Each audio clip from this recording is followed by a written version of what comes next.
देश का प्रतिनिधित्व करते हैं, वो हमारे देश के प्रतिनिधि हैं और आपने उनकी ऐसी तस्वीर लगाई, बहुत ही शर्मनाक है। और यहीं से और पूरा देश जिस तरह की प्रतिक्रिया देख रहा है, यहाँ देख ले कांग्रेस। और जब मैंने पूछा तो कह रहे कि मैंने तो नाम तो लिया नहीं था उनका, और गिनाया सारे वही कि मोदी जी कहाँ है, मोदी जी कहाँ है, मोदी जी कहाँ है। बोले नाम तो लिखा नहीं मैंने उसमें।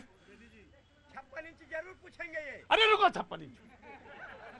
राहुल गांधी बार बार विदेशों में जा जाकर कहते हैं, ईवीएम को लेकर सवाल उठाते हैं, ये है ईवीएम। यहाँ देख ले आप उनकी इस करतूत पर जनता क्या सोचती है, ये ईवीएम का जवाब है। दूसरी बात, जब बार बार राहुल गांधी विदेश में जाकर शिकायत करते हैं अपने देश की, अब जाकर क्यों नहीं विदेशों में जाकर लामबंदी करते अपने देश के हक में और पाकिस्तान की आलोचना क्यों नहीं करते? वेरी गुड पॉइंट शर्मिष्ठा, ये आपका पॉइंट बहुत अच्छा है, बहुत ही बढ़िया कि अब जाना चाहिए विदेश और अब करनी चाहिए विदेश यात्रा और जाके तमाम कंट्रियों के बीच में लामबंदी करें।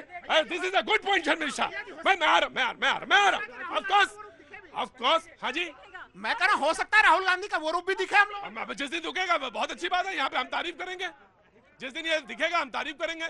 इस समय जाना चाहिए, विदेश यात्रा पे करनी चाहिए और लामबंदी करनी चाहिए। ऑफ कोर्स जी, मैं शर्मिष्ठा को देंगे, उन्होंने पॉइंट किया है।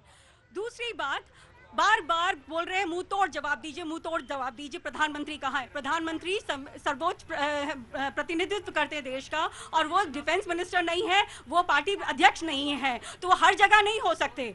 वो अपना काम कर रहे हैं, उनकी टीम काम कर रही है, और वो पहला मौका पाती सऊदी अरब से वापस आए। गृह मंत्री 24 घंटे में अटैक साइट पर पहुंच गए। 26/11 में आपके गृह मंत्री कहाँ थे?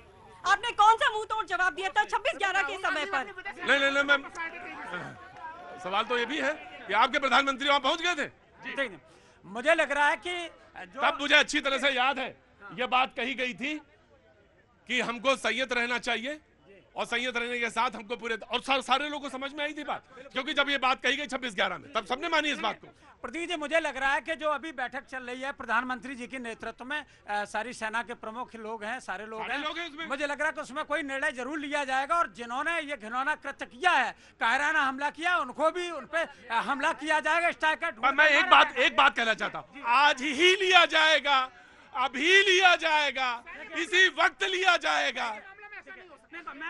सैन्य मामलों में हम लोग ये नहीं कह सकते, वो बात नहीं कर रहे। हम ये कह रहे हैं कि निर्णय तो लिया जाएगा, जो भी लिया जाएगा देश हित में लिया जाएगा।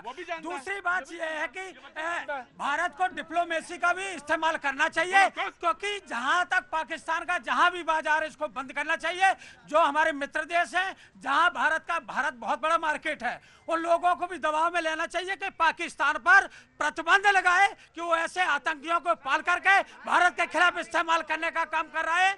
उनके खिलाफ जरूर कार्रवाई होनी चाहिए, और जब वो आर्थिक रूप से टूट जाएगा, वैसे भी अभी कटोरा हाथ में है उसके, अगर आर्थिक रूप से और टूट जाएगा तो फिर ये पाकिस्तान किसी काम का नहीं रहेगा। मुझे लगता है जो लोग अखबार पढ़ते हैं, मैं उसको जिक्र अन्यथा ना लें, जो अखबार पढ़ते हैं कि पता चला सुबह आप उठे, अखबार खोला, पता चला झेलम का पानी जो है एकदम अकस्मात पाकिस्तान में ज्यादा हो गया।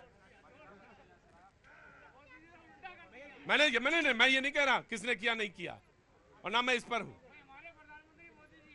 भाई। ये थोड़ा सा धैर्य और सब्र तो रख। मैं आ रहा हूं बेटा, आ रहा हूं। Just give me. हाँ जी, मोदी जी जब से 2014 से आए हैं, पाकिस्तान की कमर ही तो तोड़ी है उन्होंने।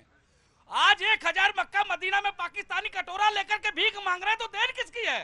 जब से मोदी जी आए हैं, पाकिस्तान को ऐसे कटोरा थमा दिया है कि आटे के लिए भी मुस्ताद हो चुका है पाकिस्तान। मैं बताना चाहता हूं, मोदी जी राजनयिक तरीके से वार करते हैं, और ये वही है कि आज देखो पाकिस्तान कहां खड़ा हुआ है।